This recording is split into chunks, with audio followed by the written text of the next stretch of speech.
Hello, welcome back to my channel. Thank you very much for watching. My name is Sian and today I've got for you my reading wrap up for May. Thank goodness I finally found my reading mojo again. It definitely went missing in March and April, and that really showed with the amount of books that I actually got to read. This month there were 6 books that I read, totally different genres, totally different feelings, totally different ways of writing, and I really enjoyed most of them. The first book I read this month is Eve Illusion by Giovanna and Tom Fletcher. This is the second in what I think is a 3-part series.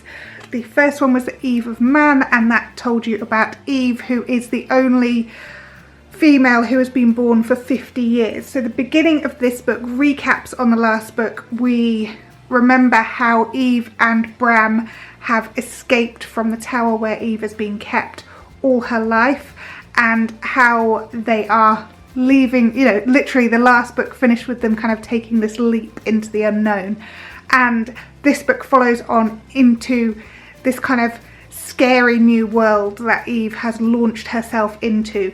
She's taken into the old flooded city and is kind of put up in this city. This is a much darker book than the previous one.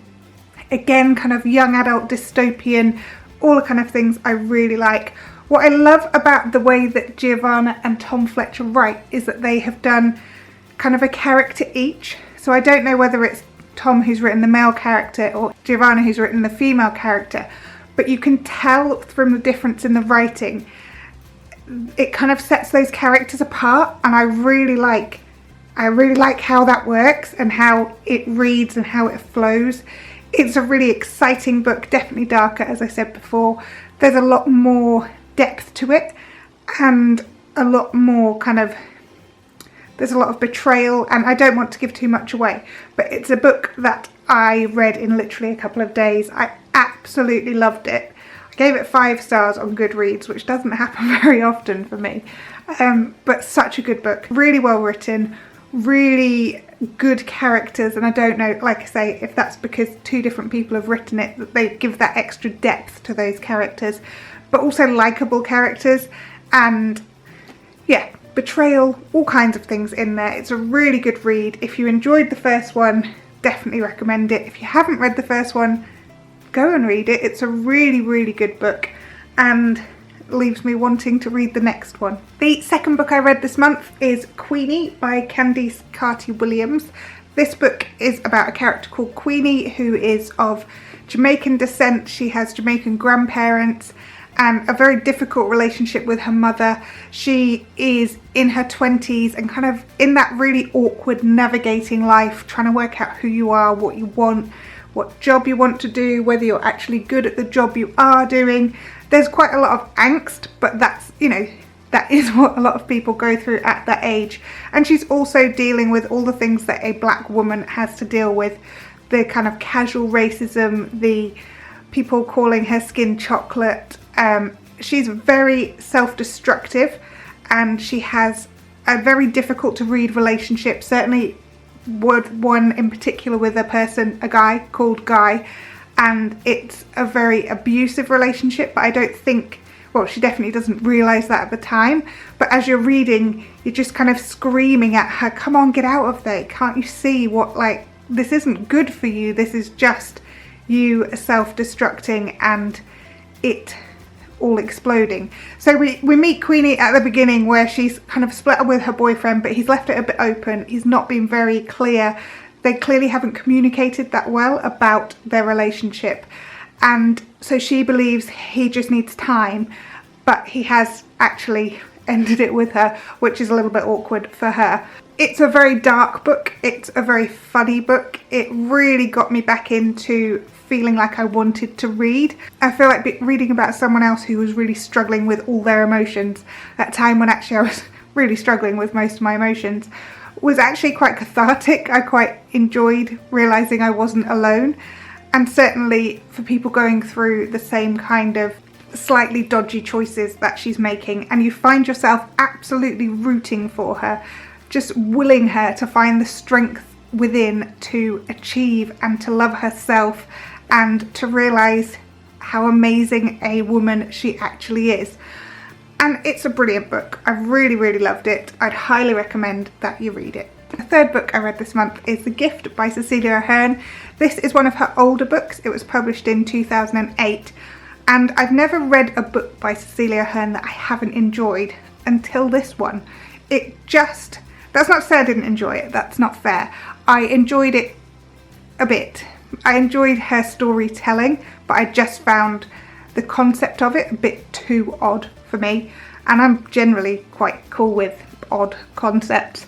So The Gift is a story about a guy called Lou Suffren. He is a businessman who has everything on his plate, always kind of trying to do too much, trying to be in two places at once, trying to really push his professional life at the expense of his personal life with his wife and children.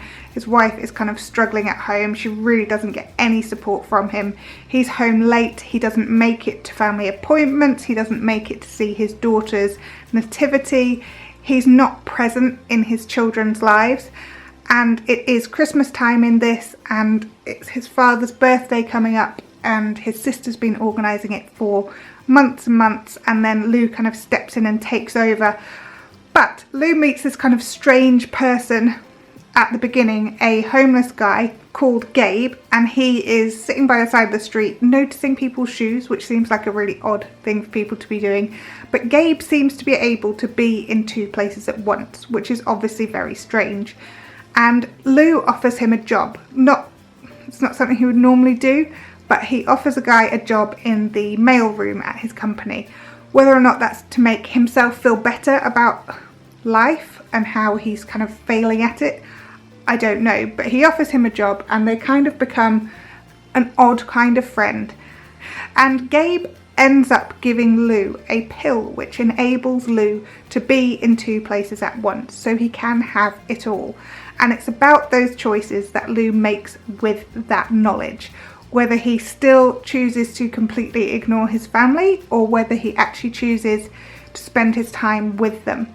And the kind of psychological experiment of that I really like, but I just didn't really, I think possibly because I really didn't like the character Lou, and I didn't want him to succeed. For his wife I wanted him to, because she seemed like a really nice character, but I actually didn't care about him. So I gave this 3 stars. It is good, but it's not one that I would read again. The next book I read this month is called Hot Milk by Deborah Levy, and this was one that my sister sent me to read, and I really enjoyed the prose of this book. This is some of the most beautiful prose that I've read in a really long time. Really descriptive, really beautiful, really emotive. I found it difficult to connect with the main character, Sophia. I found her a bit too self-indulgent, and that kind of made it awkward. Sophia has a mother who says her legs don't work and whose legs don't appear to work, and they've been trying for years and years and years, with Sophia being her carer, to care for her mother, and they've moved over to Spain to try and see a specialist about it. And the book is about the journey that Sophia is on, about kind of disconnecting with her mother and cutting that tie a bit, because she's really struggling with how reliant her mother is on her for everything, for care, and yet, you know, her mum doesn't seem to have any independence and be able to do things for herself. It's beautifully written, absolutely beautifully written, but I just couldn't connect with the main characters. So that kind of disconnect made it difficult for me to enjoy the narrative. The next book I read is Something in the Water. Now this book is one of those books that you read and instantly think, I want to see this on TV. I want to see the film of this book. It's a book that starts with a woman burying her husband. So you know that something's kind of gone a little bit wrong, and you don't then find out how she came to that point till the very end of the book. So after that first chapter, I actually found it a bit difficult to the first few chapters I found a bit like, oh, okay, come on, when are we getting going with the story? But once we were into the story, this was a book that I was dreaming about. This was a book I was talking about. This was a book that I could not get out of my head. It just infiltrated my brain and stuck there, and I was having conversations in my head about it. I was having dreams about it.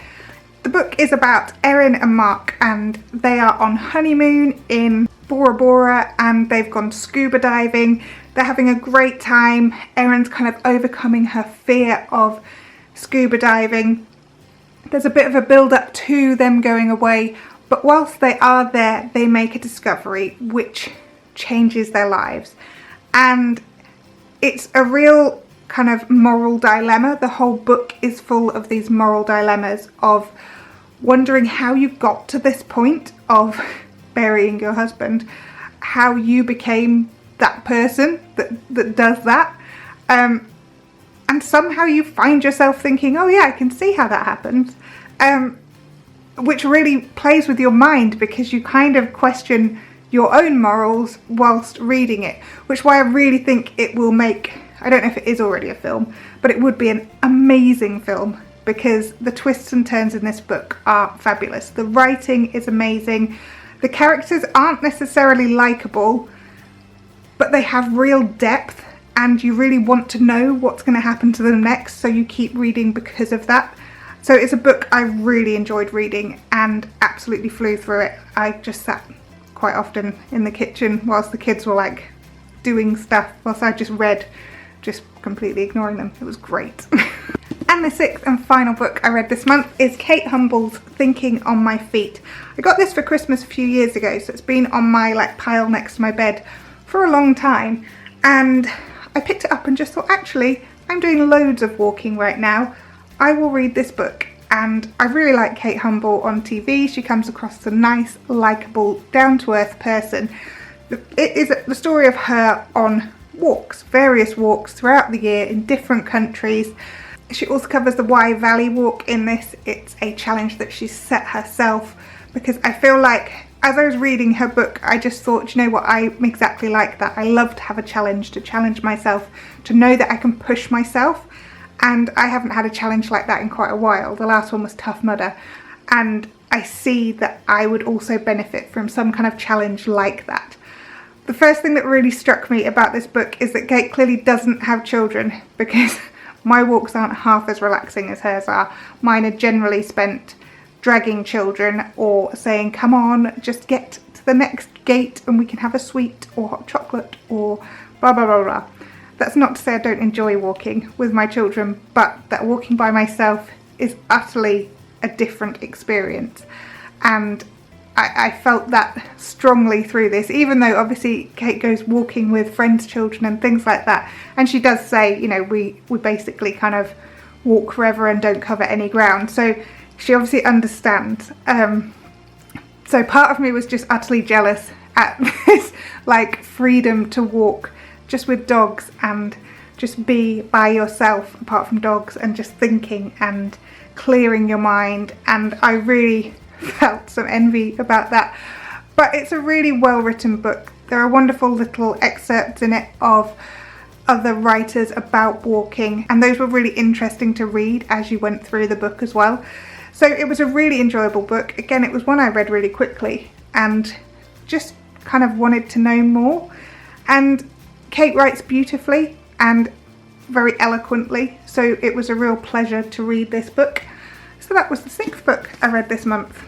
That's my wrap up for May. I hope you've enjoyed watching, and I'll see you again soon. Alright, bye!